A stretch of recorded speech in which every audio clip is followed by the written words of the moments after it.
Good morning, everyone. It's a true pleasure for me to be with you for this masterclass. I'm Bruno Del Sal, the General Manager of AIVP.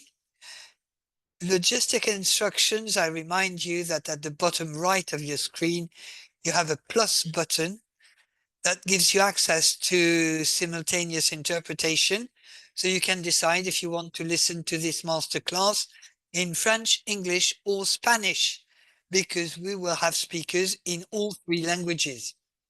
This masterclass is part of a cooperation between AIVP and the Chilean Institute for Cities and Ports. So we have developed an e-learning program that lasts about 6 months, which is held in French or Spanish. And for next session, which will start in October or beginning of 2026, it will also be available in English. So today the objective is to raise your awareness about a topic that's very much in the headlines, which is that of drug trafficking that has an impact on our port cities, because as these cities are hubs for international trade, they unfortunately became hubs for this illicit trade. This is an increasingly important practice in our countries, and it requires local and international dialogue between the different authorities. So today we are going to take stock and see whether port cities should take initiatives. Thank you to Professor Sabasari for organizing this masterclass. And I'd like to thank all the speakers who will be with us today. First, Colonel Florian Manet from the French Gendarmerie, and he is a speaker in the AIVP e-learning classes, and he just wrote an essay called The Thalassopolitics of International Drug Trafficking, the Hidden Face of Globalization. So he's going to give us an international overview. Then Professor Jan Alex, the General Delegate of the Cefasil Foundation. He's a geographer and he's a speaker in the AIVP training program. Juan Andres Duarte, the executive chairman of AAPA LATAM, and he just signed a partnership with AIVP so that we can further our cooperations. And then Niels van Leer is the harbour master of the gigantic port of Antwerp, Bruges, which is a leading harbour in Europe to fight against drug trafficking. This harbour stood out right at the beginning because they decided to be very transparent with regards to the problems linked to drug trafficking and the quantities that were seized on the harbour when other harbours had decided not to communicate and to keep silent about the issue. Okay, so I'm now going to hand over to Sabah. She's going to tell us more about the topic of the day. I wish you all an excellent masterclass with AIVP, and thank you for your trust and thank you for joining us. Thank you so much, Bruno.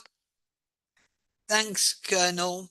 Thanks to our speakers, Niels van Leer and Juan Duarte. So quite quickly, as Bruno said, I'm going to tell you a few words about the learning seminar. This masterclass fits within the e-learning seminar, which is available in French, Spanish, and now in English. On the slide, you can see the dates for the beginning of the classes in January for the program in French and English, and in August for the program in Spanish. I've seen that there are many current participants and former participants that signed up. So I wanted to thank them. And here is a slide, by the way, showing the faces of the participants from various continents. You have professionals, harbour masters, civil servants working at local level, people from civil society.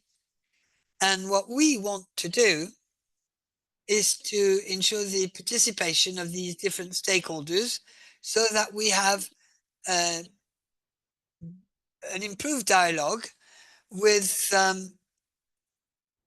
having between stakeholders having different approaches. And we will soon announce jointly funded um, um, programs, and we will encourage participants from port cities from which we already had participants. Okay, so that's the end of my introduction. But what I wanted to say is that the topic of the impact of organized crime and drug trafficking on port cities is a topic that we've been addressing since the very beginning of our classes with Colonel Manet in the French course, but also with Professor Fabrice Rizzoli, who works at Sciences Po, and he founded an organization which is very active and which is called Crime Halt. And we also have Dr. Mauricio Vieira for the Spanish course. I'd like to say hello to Professor Vieira because I know that he's attending this lecture. And Mauricio speaks in the Spanish course, and he provides a geopolitical approach to organized crime. And he also talks about how fragile states can be. Professor Vieira at the chair on drug trafficking and organized crime at the Peace University for the with the United Nations. So why do we talk about this in port cities? Well, to provide visibility, to go beyond taboos, to go beyond this fear we have of damaging reputation, of hurting a reputation. I work in public policies. And in public policies, when you recognize an issue, that's the first step. And it's a very important first step. So that's what we wanted to do in our classes, in our course. And the idea for this masterclass is to allow a much wider audience to hear about the issue. And this is why access to this masterclass is offered for free. It's available in the 3 languages, and I'd like to pay tribute to AIVP for making this effort. So this masterclass is going to be organized like a standard um, course, and our programs are based on exchanges. So in the first part, as showed here, you have the introduction, usually by me, to provide a bit of background to the class. Then we have 25 to 40 minutes of presentations by a lecturer, a practitioner, an expert. And then you have what we call the flipped classroom. And this is what we'll do today, but with experts, because we have experts in our programs. But in this case, the idea with the flipped classroom is that experts and participants can speak from their own experience, from their own expertise, and so that we can have an exchange between the speakers and the participants. And that's what we're going to do today. So without further ado, over to Colonel Manet. Thank you, Seba, for this introduction. Let me show you my presentations and let me show you my slides. Okay, can you see my slides? Okay, so hello everyone, and first thanks for participating to this masterclass. I'd like to thank AIVP and Bruno Del Salan and all the teams that made this masterclass possible so that we can address this issue. And I want to thank Sabah because she inspired this event, which is taking place this afternoon. And of course, thank you to all the other speakers, Juan and Niels, obviously. So without further ado, let me start because we have a busy agenda and we have a lot to say. However, the objective of this masterclass is to redefine what quality of life is in port cities, because it's important to all of us, and to see how this quality of life can be damaged by various factors which are not natural factors, which are not linked to the business activity of the port, but which are collateral damage linked to organized crime.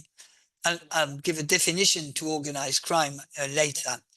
And we'll see what the impact of organized crime is on public safety and on public order. So very often it was a taboo topic that no one wanted to talk about. And very often we don't talk about because we're not even aware of how this criminality has infiltrated the economic life of our port cities. And we have Niels with us. He's going to talk about Antwerp and Bruges, but we also have Juan Duarte for Latin America, and they will show us examples that will provide us with a more global background, and they will share concrete cases with us. So yes, this is a global issue, as demonstrated by the role of AIVP in studying these phenomena. So it's international in its dimension, in its causes, and it's also international in the way we can remedy the problem. And when I look at the list of participants to this masterclass, I see that there are people attending from all over the world, demonstrating that we need to have a global approach in order to find the proper remedies. I am now going to talk about my professional experience. I'm an officer with the French Gendarmerie, and I was at the head of investigation services in port cities for many years. And this is what gave me the opportunity to gain experience, which I now want to share to provide safety to maritime activities and to help port cities develop and improve their quality of life. So if we are to sum up what is at stake today as part of our discussion, so we can see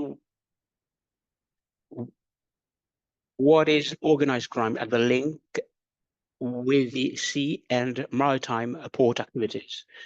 And when we try to understand that question and to answer that question, there are different challenges at stake. First of all, you have attractiveness of the port area. We'll be able to talk about logistics, efficiency, resilience of organization, socio-economic organization, but then you have the safety and security of the employees, the human ecosystem that contributes to logistics efficiency and port efficacy. It's also a matter of protecting the goods, property, security, data, safety, because this is the fuel of the port logistics, and this is a topic that we need to bear in mind.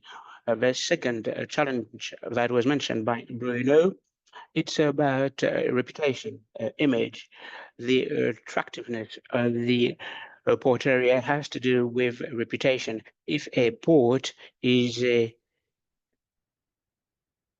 an area where there's a lot of trade, you need to take into account the additional costs. And when you consider the additional costs, there's another challenge, a social challenge, the safety and security of the port officers and the security and safety of the supply chain. is also at stake. Of course, at the start, it's not simply a matter of safety and security, but it's also a matter of resilience, efficacy, efficiency of the port area. As part of my presentation, I will adopt a reverse view. So don't be in the boots of the port authority or in the boots of the maritime officer, but let's say that you are a member of an international organization whose objective is to convey illegal products from a port to another port, a port of call, and then you will get another perception about your daily environment regarding your professional challenges. And then on, it's a matter of beefing up an awareness raising process of this threat. If you don't perceive this threat, it means that it exists, but it is really a threat that is well hidden in the landscapes. That's why you may not spot it. So I'm the author of this book, available in English, and I hope that it will be made available in Spanish very soon. And if you consider this book, it's an educational tool with different elements that I will focus on. And I managed to produce this book with the partnership with the CEFACIL organization. And we worked with Irena to produce this book, and Irena has a lot of experience in the tough and difficult areas regarding the logistical flows, and Global Initiative translated this book. And this NGO decided to translate my book. So having said that, as I said, I will give you a definition of the International Crime Organization. It is mentioned on the screen, and the definition is displayed on the screen. What are we talking about? So what are the motives of these organizations? A twofold motive. It's a financial rationale to get as much money as possible as part of the illicit trafficking, and then the exercise of power, exercising power. So this has to do with governance, because these people, these players will try and compete, the public authorities compete with the private authorities that exercise functions in the port areas. If you look at these organizations, they have a good sense of entrepreneurship, but they are opportunistic. These organizations will be involved in activities where they will make some gains, and everything is possible, everything is feasible. There is no limitation to what they want to achieve. So basically, they don't limit their ambitions and they don't limit their means. That's why their fight is really a tough one. So through drug trafficking, allow me to highlight some general dimensions. Of course, it's not simply a matter of dealing with cocaine, synthetic drugs. You have all types of criminal threats that could disrupt the socio-economic order. If you look at this slide being displayed, you can see drug trafficking patterns and the different offenses that are being developed through drug trafficking. Through this table, I want to tell you that drug trafficking is a matrix-based organization generating other offenses, bringing about other offenses, environmental crime. So offenses against people, homicide, kidnapping, or cyber attacks, because once again, it's a matter of getting some data in order to afford them. So what is the objective of the criminal as part of their professional activities? First element for you They want to move into the logistic flow. They want to move into the supply chain. They want to use different tactics, corruption. This is a recurring theme, but they can put some threats against people. They can mete out some threats against your employees and even homicides, and they will violate the ISPS code. And port and maritime safety is a top priority for the port authorities. So they also indulge in cyber attacks in order to have an impact on the supply chain. They will have an impact on the intangible material chain and flow, access to software, access to container softwares. So first, they will penetrate the supply chain, and second, they will commit a financial operation. They will transfer funds between operators, whoever they are. So these could be illegal operators, but these could be your employees who have been made corrupt. And at the end of the day, it can be a drug money laundering. This will disrupt the local regional economy of the port area, and this can destabilize the supply and demand structure. If we take a step back from my presentation, I will give you some summary and elements. First, there's a criminal development pattern. The offense will bring about other offenses in order to ferry, in order to indulge in illegal trade. I mean, I need employees. I will pay. I will mislead a docker, a port officer. I will get access to digital data. I will pay an IT maintenance company that will update the IT systems, but that and then a spy software might be implemented. Second element in terms of analysis, hybridization of criminal operators in a very specific field, especially in the port and maritime fields. The criminal organizations, I mean, they need rare and scarce skills and competencies.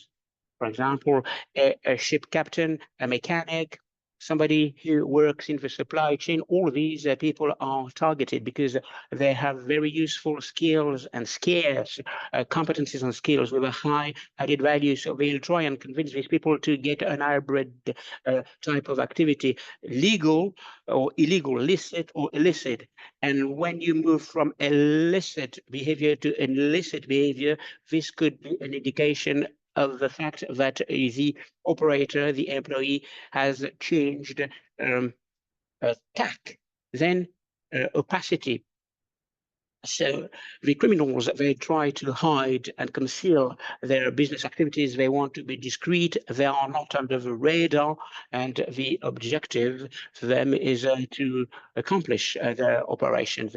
There's a money laundering mechanism, trade-based money laundering. It's a money laundering system in order to launder illicit money, illegal money, through the creation of companies that will be funny company in the in the busiest areas. And the objective is to launder the money, and then the international influence. This is globalization. As part of your work, you have witnessed that we are in a globalized world, and that is the case as well with organized crime. To sum up, maybe you are faced with these situations. Different types of criminal populations. We'll see what are the connections with the ports and harbors. First of all, first population. Let us talk about the big customers. I've mentioned organized crime, international organized crime. So these are the criminal multi-organizations or multinationals. They are working from one space to another, from one continent to another, and you have a fleet of trade, fleets of vehicle that they are using to beef up their trade.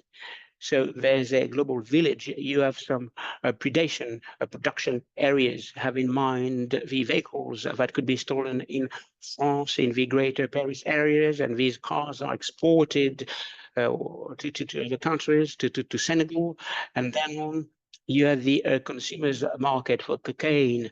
You have the European market, even though there are other markets that are being developed, and in the middle you have logistical rebound area. The flow will rebound. It will be more opaque for the public authorities. In addition to that mechanism, these people, these players will make the most of the assets of financial globalization, have in mind decentralized finance, uh, cryptocurrencies, and this will facilitate trust amongst those stakeholders. And in fact, they don't travel the world with suitcases full of money, full of coins. So you have the land area that will produce the illicit product. And then you have lots of other areas, the port area, the maritime area, and there's a notion that I've developed a criminal thalassocracy, because the port and maritime skills are of high added value. So using these small professional elites, um, um, are being watched by the criminal organizations. The second type of population, there can be a link between the first population and the second population. It will depend on the local fabric. It will depend on the opportunities. It will depend on the criminal stories in the different ports. So you have local, regional crime, and it's a kind of an autonomous ecosystem, and they will cooperate with the crime multinationals in order to distribute the products on the market, the consumption market. But we're dealing with another type of population. Most of the time, this population is very well known by the port and maritime authorities. So there are fewer means, fewer ambitions. Nonetheless, they can play a key role for the international organization, so that we can be involved in international ecosystem in a port, next to the port, in the port city. You can look at all these indicators for the people working in police forces. So how are these criminal organizations working in ports and harbors? Well, maritime transportation has many benefits, as you all know. So for them, a harbor is a multimodal interface, and for them, it's an area where all their interests can converge, because it's it's in the port that they can penetrate the supply chain. And this interface is not just the loading bays in Shanghai or in Antwerp or in Le Havre, but it can be the interland with the rivers, like the Amazon River, which is a river motorway that's part of this logistic chain. So for them, these are hubs to repackage their goods. And these are the phenomena that we can see in Western Africa, but also in the Caribbean islands, where you have new logistics, which might sound totally crazy for you, but which for them is a way to make things more opaque. Take the example of Captagon. That's a drug produced in Syria, which before it's delivered in Saudi Arabia can go through Antwerp or Bruges, then is transported by road to Austria. Then from Austria, they go to Greece, and then they sail across the Mediterranean to go to Saudi Arabia. So there is no logic in the logistics. It's done to make tracking more difficult and to make the life of police services more difficult. Then harbors need to be secure so that they can do their business. And the objective is to fly under the radar, to be invisible, and to let things happen naturally. So sometimes you might think that everything's fine in your port, but it doesn't mean that there is no criminal organization. It just means that they're very discreet. Then it's also a financial platform where people can launder money and conduct financial operations. And port cities are seen as a support for their operations. Now, at this stage, and I see that I'm late already, so I'll go to the point. Is it a new topic for studies? I think this is something that many port authorities had in mind, and they measured the level of security and the impact on safety and quality of life in port cities.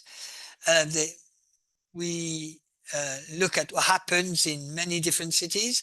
It can be reassuring sometimes. It can be concerning in other instances. But we know that it's difficult to study the situation because these criminal organizations are highly professional, and at the institutional level, we don't have accurate statistics and data about criminality in port cities, because most of the time victims don't file with the police, and we don't have an accurate understanding of the situation. However, the study of the relationships between cities and harbors is very interesting, because if you ask yourself the question about the safety in your port and the influence on the surrounding city, is also ways to ask questions about resilience and about the efficacy of the harbor despite the difficulties that we face.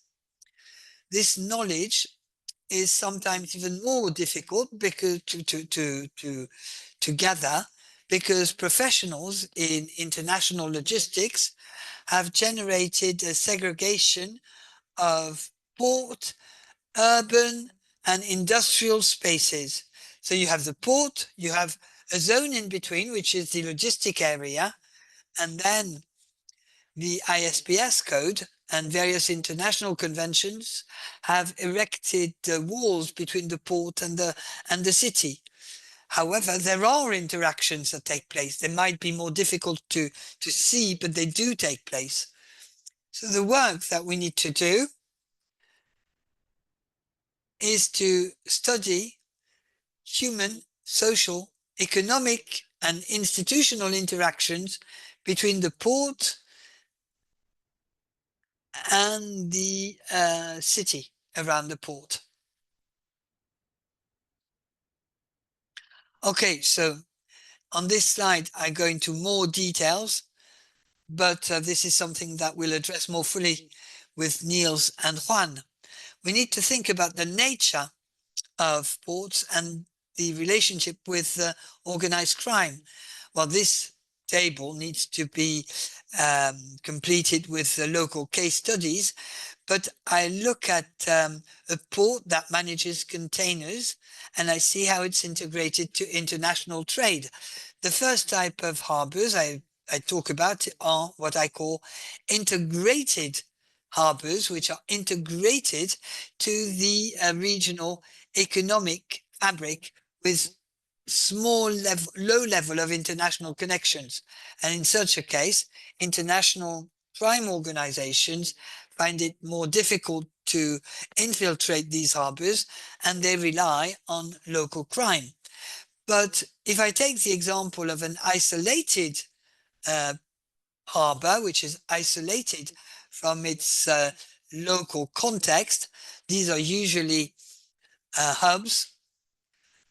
And once again, no judgment here, but that would be the Colon harbor in Panama, where 90% of the flow is just in transit. This can also be the case of Tangiers or a port in Peru.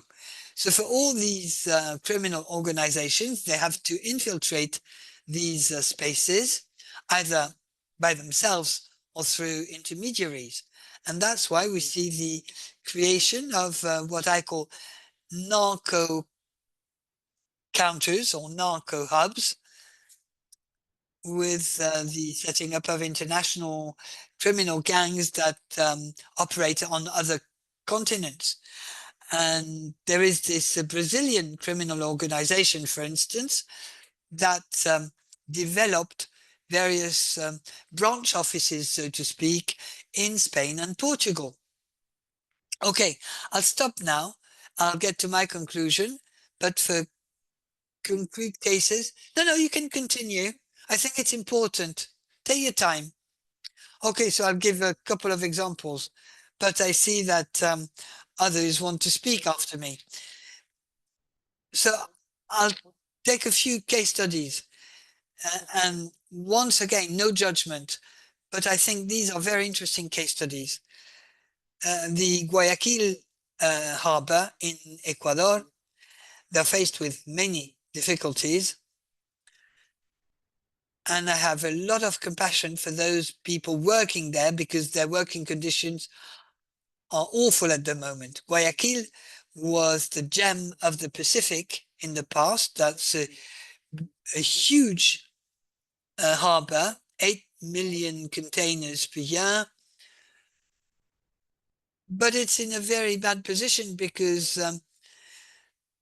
they are at a crossroad between Colombian and other types of productions in cocaine. And I am going to show you how a spiral can develop over time. So there was, first it started with rebellions in jails and in prisons, and there were 122 people who died in these rebellions in prisons. And in 2024, after Fito escaped, Fito was the leader of one of the largest gangs in one prison, and the president declared a state of emergency, showing how public order beyond the city and the port, you see that this type of criminality can contaminate public order in a country. And one data which is quite scary is the evolution in the number of homicides. And you can see that in the first half year in 2024, there were as many murders in Ecuador as there were in the entire 2023 year. So a sharp increase. And you see these two maps for 2024 that show you the location of gang presence in Ecuador. And you see in the west with Guayaquil, you have all the colors showing that all gangs are all present in Guayaquil. And you see that there are other areas where they are less present. So you see that ports and harbors are a hub for them. And I think this example from Ecuador is quite telling, unfortunately. And to the right, you see the key violent events that took place in the country.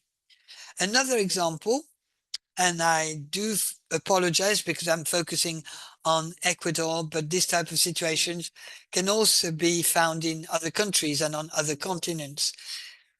This is what I call thalasso criminality, how people who work at sea are recruited by the gangs. So these are fishermen in the port of Esmeraldas, and they're used by gangs to transport cocaine to the Galapagos islands, and from there they're shipped to Latin America.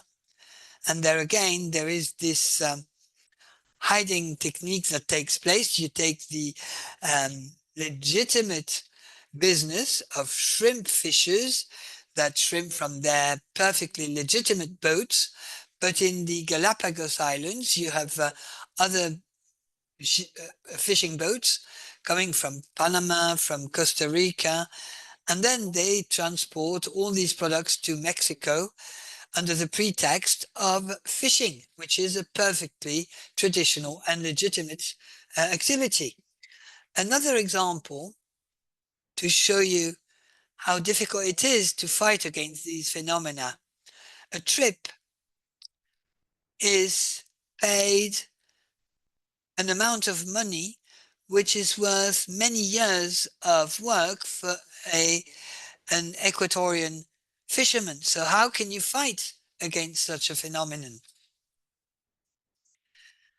So I had the case studies about Antwerp, but I think Niels will be more instructive than I would. And this is a picture taken in another case. It was about penetrating a cyber system. This is an EVP that was located not far from the harbor. So this was to threaten people. The people they wanted to threaten were placed in these dentist chair and tortured until they accepted to participate in the criminal endeavor. Okay, I know that I've been quite negative so far, so I'll try and be a bit positive now in my conclusion and share with you a message of hope. The European and South American authorities have taken a certain number of measures. And there is an alliance of European ports with its mirroring organization in Latin America that shows that public authorities are fully aware of the situation and try and find solutions. And beneath this concept, you see that there is it's written public-private partnership. And that's probably the only solution. And AIVP is an embodiment of that, and that's perfectly fine. Before I hand over to Niels, a few words of conclusion. So, what are the issues? Well, it's the loss of public authority, and it's all about controlling a space and what happens in this space. Second factor is about external influence. So a port is a place of exchanges. So we need to have this vision of the environment, of business, but we also need to understand how criminal actors can penetrate this space. And then the last aspect is corruption. But there again, this is something we need to work on, and we may sometimes feel totally lost in front of these situations. Okay, I've spoken too long already. So for the rest of this afternoon, I suggest we listen to Ian Alex, who is going to talk about his topics. Thanks a lot, Florian. Can you hear me? Yes, we can hear you quite clearly. I've got another headset. Good afternoon to all of you, ladies and gentlemen. First of all, I'd like to thank Florian wholeheartedly. With the foundation, we are very proud of the publication and dissemination of your work. You've been working with us for many years. We started with the Baltic Sea, with the West Indies, French West Indies, Africa, and we are in Europe thanks to Saba, Bruno, and all the AIVP team. I'd like to thank them for the opportunity that is given to me in order to disseminate the knowledge and expertise of Florian. This is something that is almost unheard of when it comes to the relationships between the port and the city. I hope that I won't be too fast for the interpreters, says the speaker. So when I listen to Florian, nobody is sheltered. We have an oversimplified view of a production area that is very far, that is uh, connected to some consumption areas that are very far from the production areas. So consumption area, production area are, they are linked. We've noticed that the global economy is increasingly based on maritime flows. You have lots of illicit flows that are massive, and the products on these consumption areas are based on the supply and demand process. So you have attractive prices, democratization of the use of drugs. It's a vicious circle, not a virtual circle. So massification that will reinforce the power of networks and the effect of globalization. Because there's something that we haven't yet pondered over with Florian, even though he talked about that aspect in the presentation. You have these rebound areas, these so-called famous rebound areas. So if you look at these criminal organizations, they have an objective to optimize their flows. And in terms of optimization, they will use the networks that are complex in order to dilute the risks, to mitigate the risks, to dilute the risks, to dilute the capabilities, uh, especially they will try to thwart all the authorities that are combating drug trafficking. And if you look at the presentation, you have illicit products using those ecosystems, the port city ecosystem. Maybe they don't have all the tools, all the technical, financial, political resources, and where we've also these rebound areas make it possible to combine flows and products that will make it possible to use the benefits of globalization. And in fact, some production and consumption areas will be connected, and the networks will make the most of that situation. And it's not a straight line. If you consider drug trafficking and how it operates, even areas with low production units or with low consumption units can become hyperactive areas in terms of organization and in terms of maximizing the organization of flows. Have a look at this map. The foundation has been working with the sub-Saharan areas, and we've noticed that there are ports and port authorities and port city areas have turned out to be cannibalized by the bad power of corruption wielded by drug traffickers. And these are nodes, these are links, these are connectors between import and export flows and transshipment patterns, and they will be using different land and sea tools. They will combine them and they will use some uh, assets. They will maximize their profits. You will get some criminal organizations that are not specializing in drug trafficking. They will be partners. You will get new routes that will be opened up, that will be closed, depending on the different forces in Europe, in Latin America, and elsewhere. So if you look at this map, you need to understand that coordination, cooperation are the only methods anticipate to anticipate the logistics lever and drivers that will be implemented by the drug traffickers. It's like a chess play. You need to be a step ahead in order to anticipate these murky areas, these gray areas, where the drug traffickers will rebound. So the private and public operators should be supported and they should be made aware of the threat.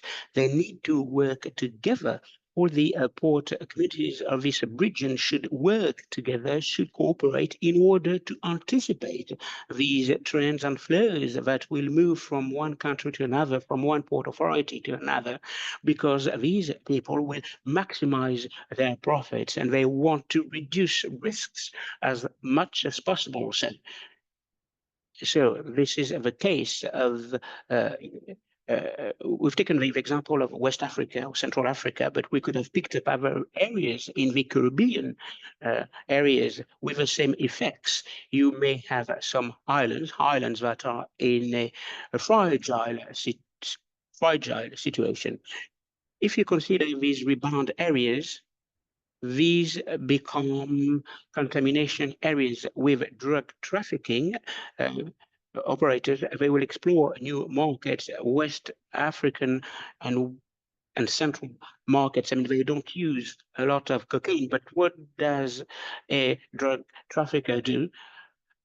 It will disseminate some products across these new markets at very low prices.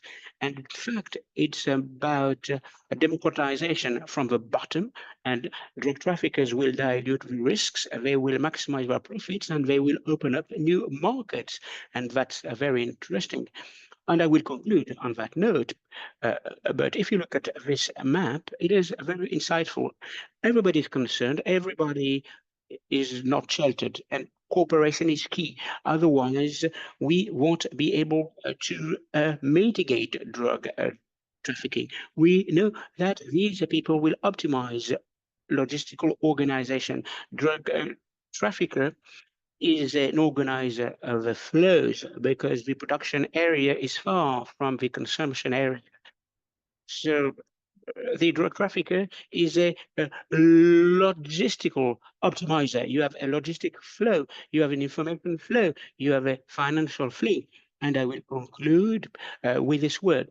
Digitalization means controlling the information connected with the product, connected with the network, and it will be the tool, the most efficient tool in order to bring together the port and cities. It's a matter of pooling some information in order to better anticipate and to better mitigate the threat, and especially in emerging countries, because in some countries, destabilization, I mean, can affect the highest authorities in some countries, especially in some West African countries, which names I won't mention, but because of their geographical position, they are subject to flows, and they've turned out to be as central areas when it comes to organizing and managing this flow. And I will leave it there because I don't want to overshoot my speaking time. Thanks a lot. It was clear and short. Thanks a lot for your observations, and you've highlighted in a very relevant way maritime trafficking patterns and the logistics challenges. Niels van La. Thank you for joining us to this masterclass. Yes, thank you very much, Florian. Buenos dias et un grand bonjour à tout le monde là. I will continue in English though. That is slightly easier for me. Very interesting, and I want to continue a little bit or go a bit deeper in what has been said already.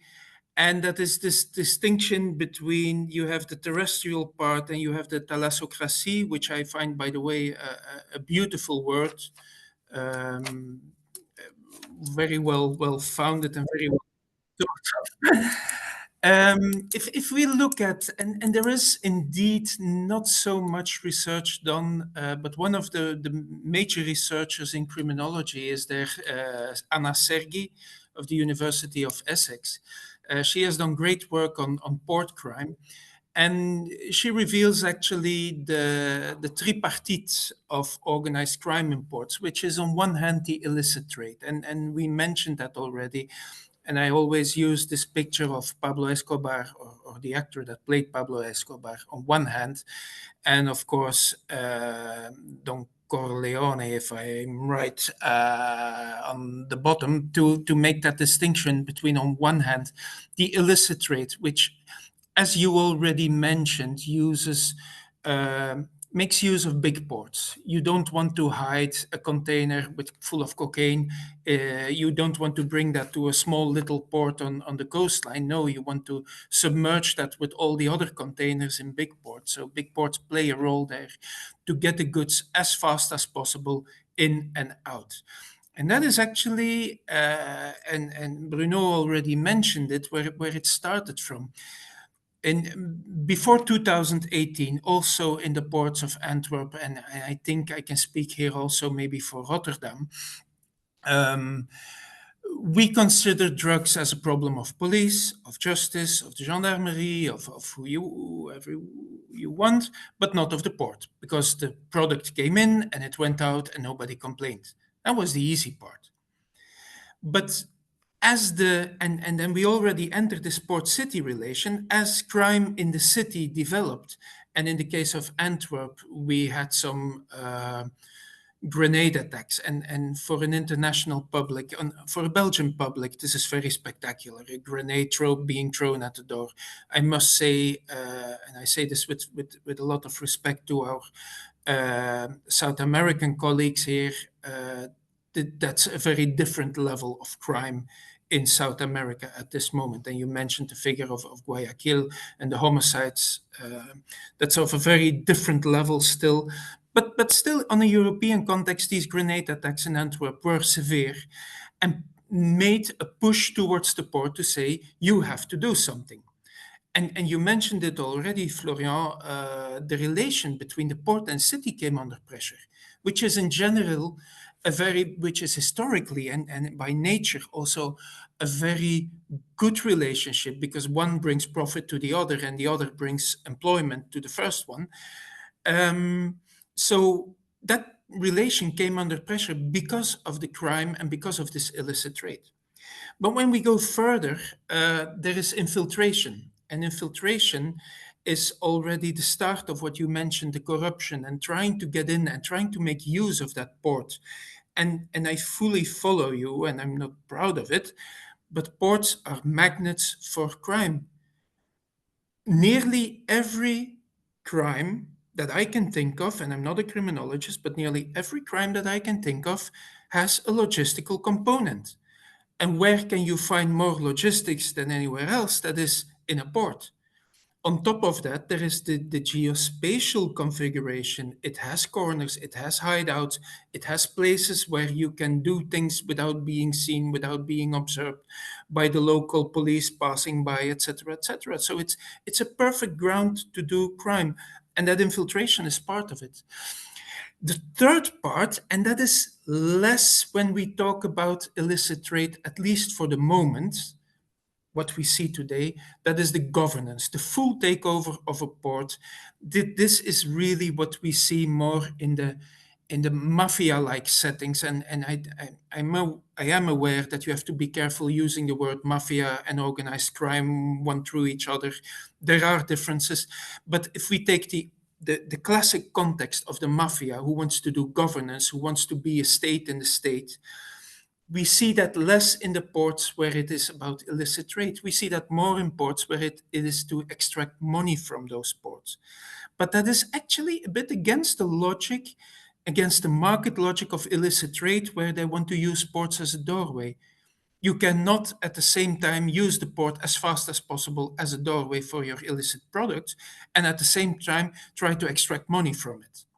That there is a discrepancy there. Can I have the next slide, please? So this is a bit the setting we need to take care of. If we look at illicit trade, what do we see? And you have some research there, which mainly focuses, especially when it's on cocaine, in the Netherlands and partly also in the Belgian universities. But I'm really hoping that we can get more and more research also in other parts of the world, because what we are saying here for cocaine is not that much different for wildlife trafficking, for example. What we see, I mentioned it already, market logic, limited number, you already mentioned it, Florian, highly specialized roles. And basically there again, it is the pure logistic trade. There is no difference between cocaine or smartphones or jeans trousers or jeeps. You need people to fill the containers, you need people to empty the containers, you need specialized to bring the containers from one part to the other, etc., etc.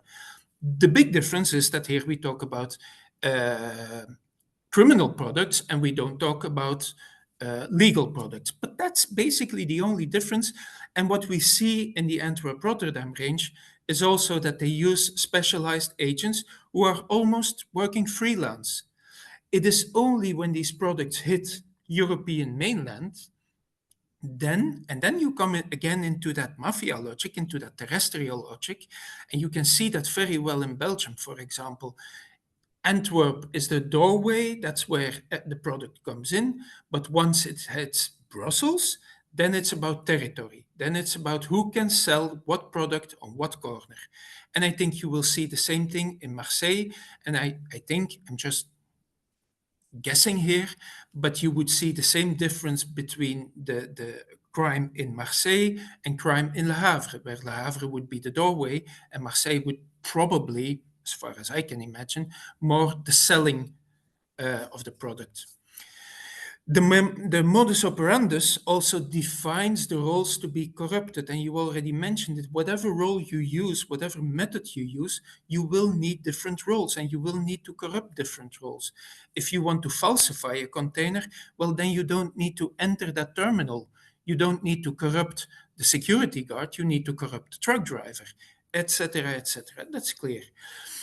What we also see is that, and you mentioned it already, there is no direct link between it's not the big criminal organizations yet. No, they try to contact a local dock worker. They try to contact a local planner. They try to find out through whatever forms of other crime, they try to find out, okay, who is here in money trouble? Who has, and that specific comes out of that research from Eski and Buit, gambling trouble.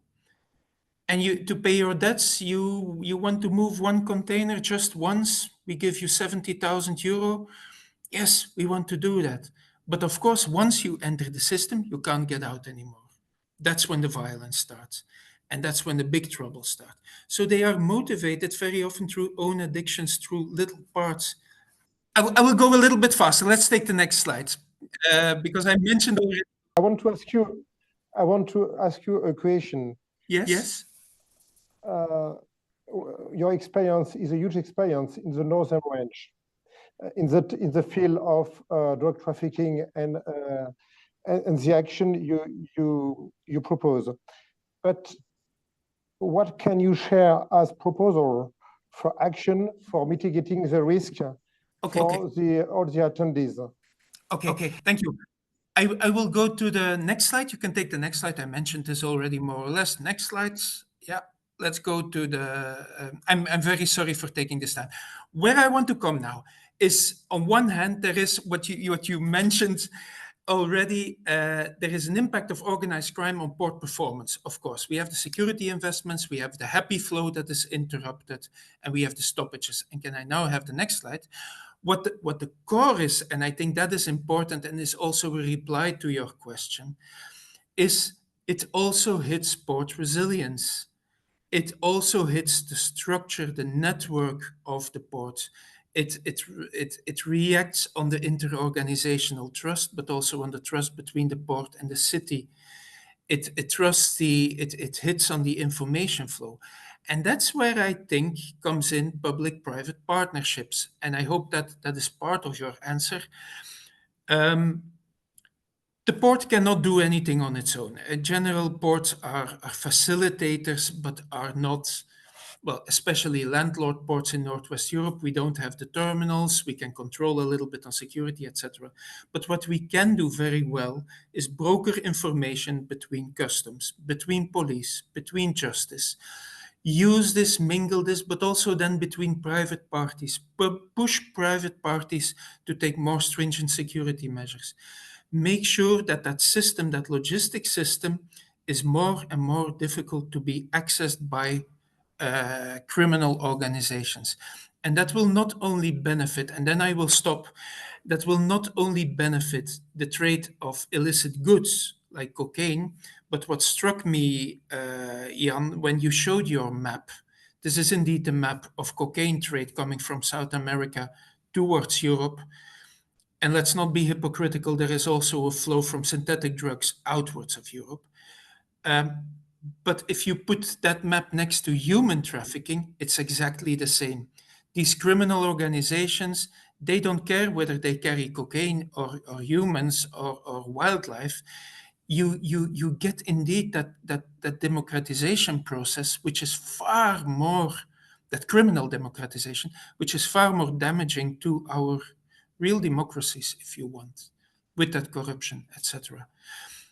So I think my main point would be, and then I really stop, is work together as a port. You have definitely a role to play with the police, with the gendarmeries, with customs, etc. Bring these people together, create trust, create a trusted group, and go towards that, to your private partners, towards your civil authorities in the city.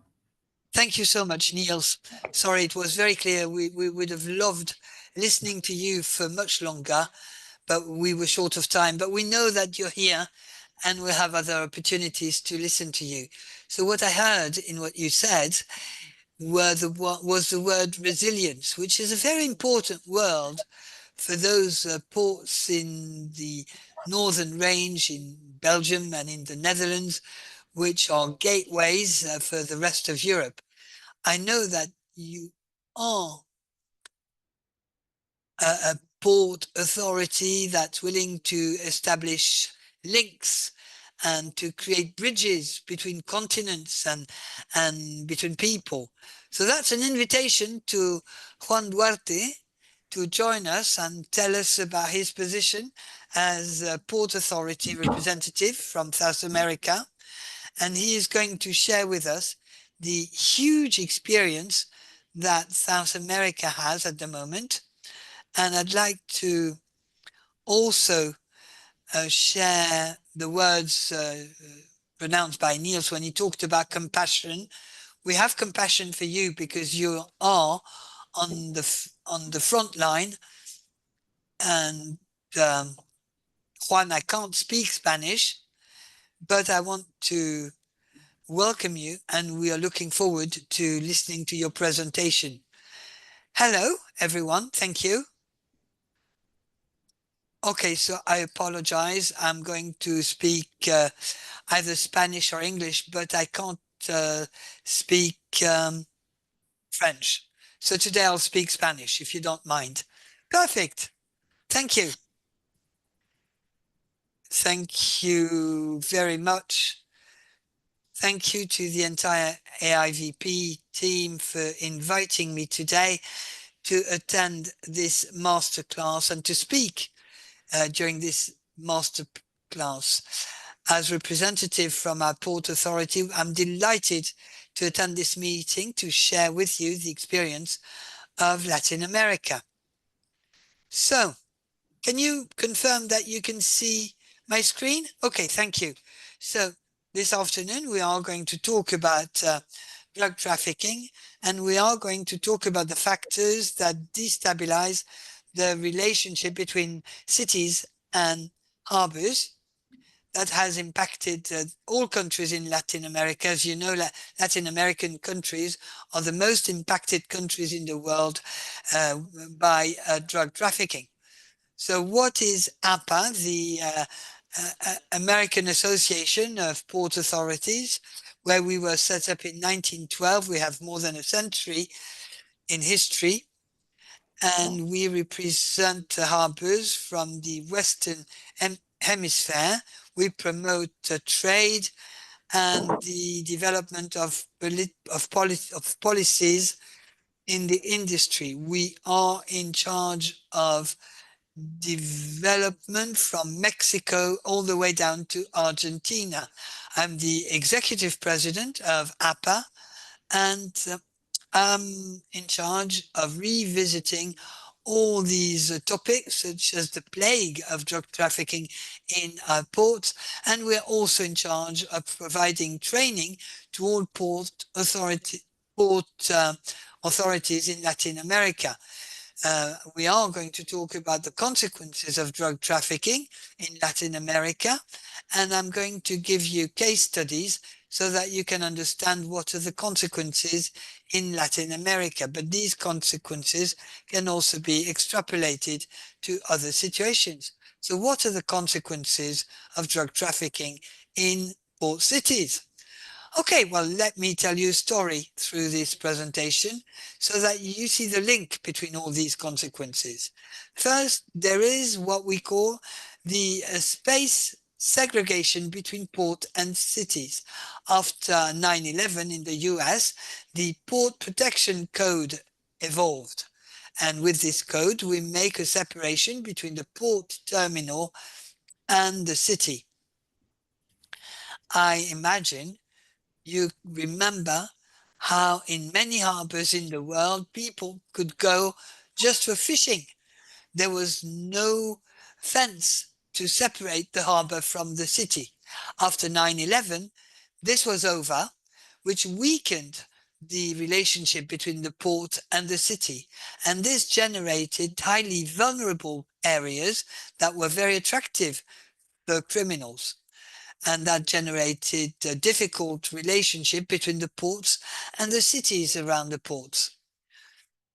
Ports are the platform from which international trade starts, and this led to thalassocracy with the establishment of control structures that control maritime routes, and these became real empires.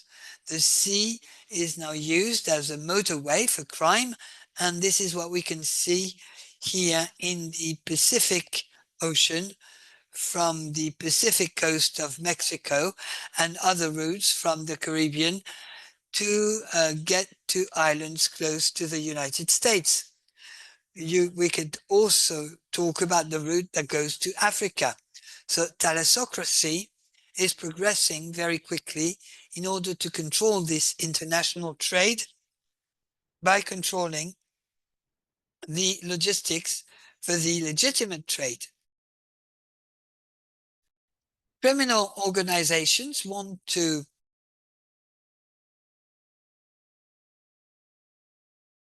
and control the networks. They try and have a never-ending influence, and they develop various criminal activities in arm and weapon trafficking, human trafficking, etc. And this creates an ecosystem that tries to penetrate trade and logistics. In the meantime, criminality increases in cities, and it needs to be addressed very early on.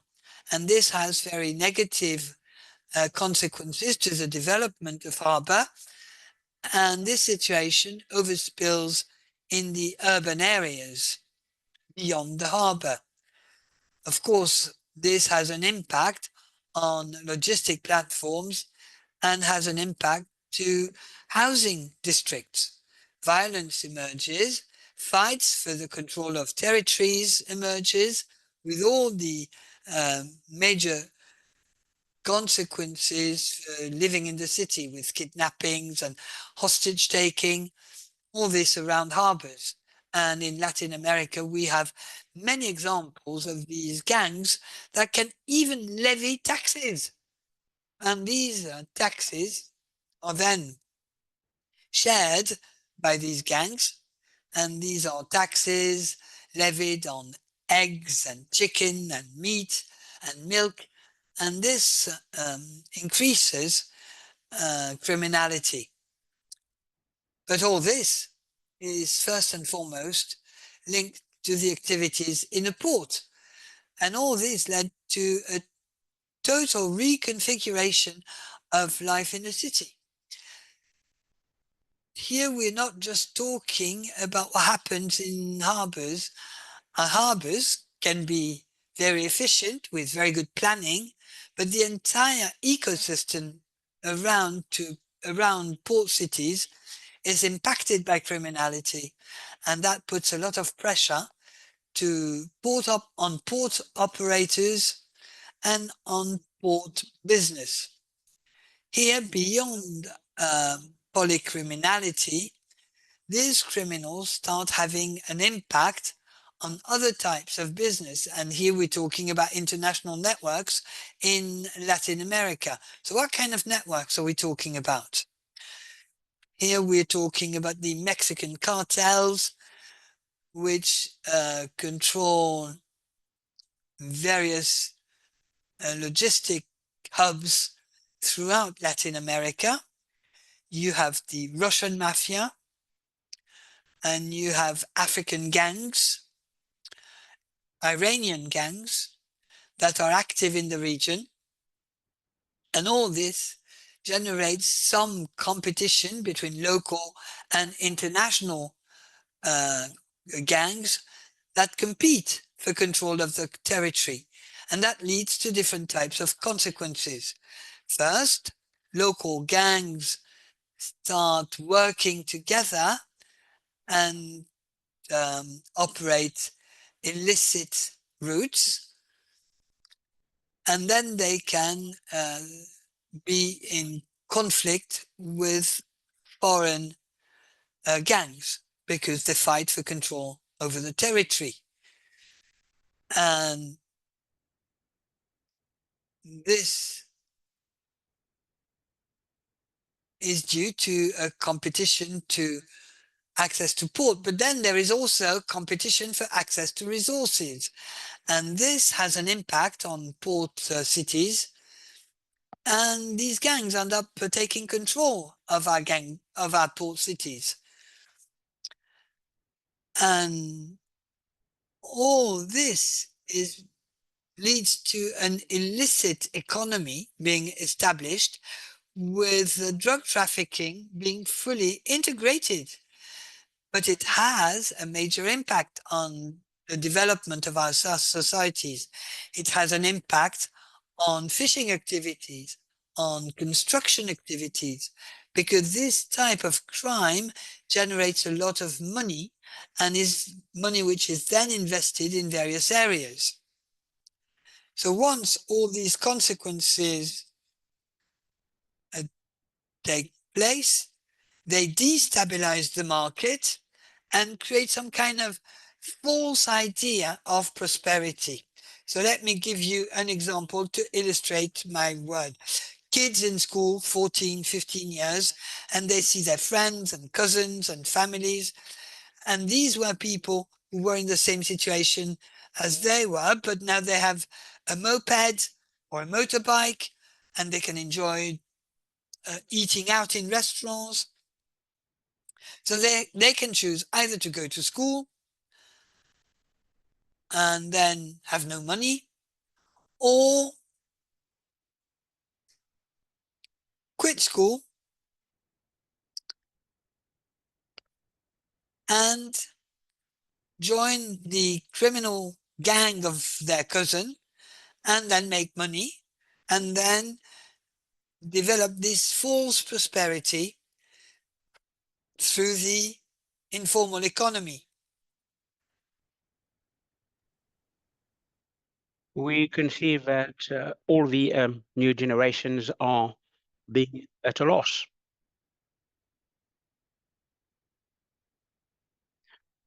In order for you to understand all these ideas, and in order to highlight the power of organized crime gangs, violence is key. Violence is being used in order to get products back, to silence people, to silence witnesses who've witnessed some events, or to instill a climate of fear within the population. This is all drug trafficking is all about. So we are all part of this international thalassocracy. I want the authorities, to be able to work. It's important to work at an international level, you have to consider as well all the taxes from those criminal activities. You have a product in the port area will be part of an illicit ecosystem that will affect the development of the business, the development of the economic, and this will impair the development of the human talent, and the growth of our generations will be impaired, will be put in jeopardy. What is important is to make sure that we can thwart this criminal dynamics.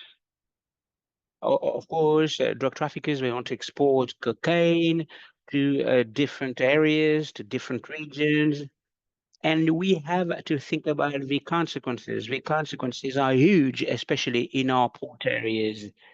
So the social system in the ecosystem is also affected. You need to understand the role and the interaction between the ports and the cities. You have ecosystems, territorial governance, interdependence between ports and cities, and adaptability of organized crime. All these systems are very dynamic, and they are affected by governance, by logistics. Logistics has expanded in these port areas. What is important is to coordinate port authorities and all the other players. I mean, should cooperate. People working in the cities, all these people are instrumental in moving into the same path. Multi-crime patterns are a reality, and the ports are weakened, and the criminal gangs exploit all that. The interdependence between a city and a port is key, and ports were developed before the expansion of cities, but with port cities being developed, there's a lot of pressure. Organized crime requires a agile response from the authorities. The authorities should launch new relationships and should evolve new policies in order to combat in an intelligent way the networks. What is important is to show some adaptability. We have some gray areas, murky areas, because they want to take over the control of ports. So time is flying. We were supposed to end at 5:30. La cooperation, international cooperation, a port city operation is also pivotal. We need to take on board the private operators so that they can help us develop these policies. It's important to foster some policies that will beef up port security and safety. We need to use technologies, of course. We need to invest in training. We also need to train our staff members, and all the port authorities and offices should be trained. There should be an optimal link between ports and cities in order to combat this complex phenomenon. Thanks a lot. I mean, a few examples, but I will present you with those examples at a later stage. Social integration, shared wealth, integrated security or safety. So this was what I wanted to tell you.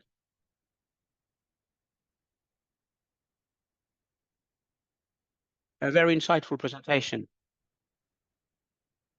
And the last slide that you presented us with is a kind of conclusion. So thanks a lot for summarizing. You've come up with some recommendations. So this afternoon or this morning, depending on where you are, what is important is the awareness raising process. And there's something that is reassuring in the North European ports or in Latin American ports. There are lots of elements that have enabled us to understand the situation. And remember this image that we've got with Niels, we need to build bridges because it's about logistics, it's about trade. So we are all links in this chain, and all these exchanges of views and discussions are very fruitful. Allow me to thank AIVP for its role. AIVP is a catalyst. I'd like to thank Sabah for providing some support in terms of training to try to heighten the awareness of some authorities, and I'd like to thank the Cefasil Foundation with Jan. So they provide us with a lot of insights and clarifications, not only in terms of geographical components.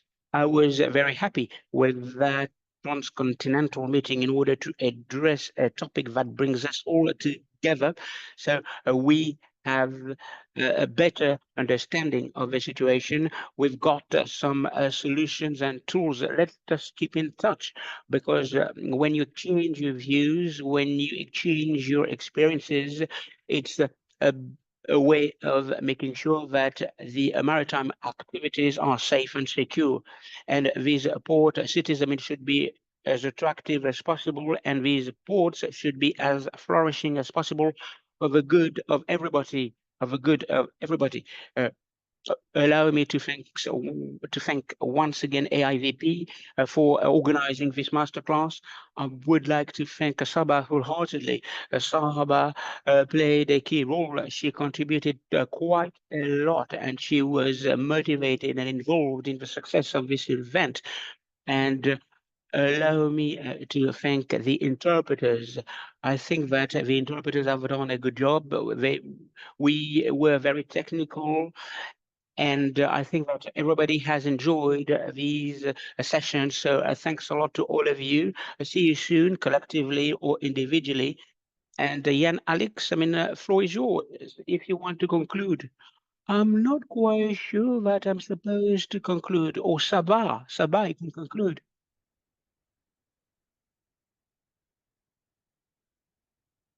I would like to thank all the people who've been thanked by my predecessor.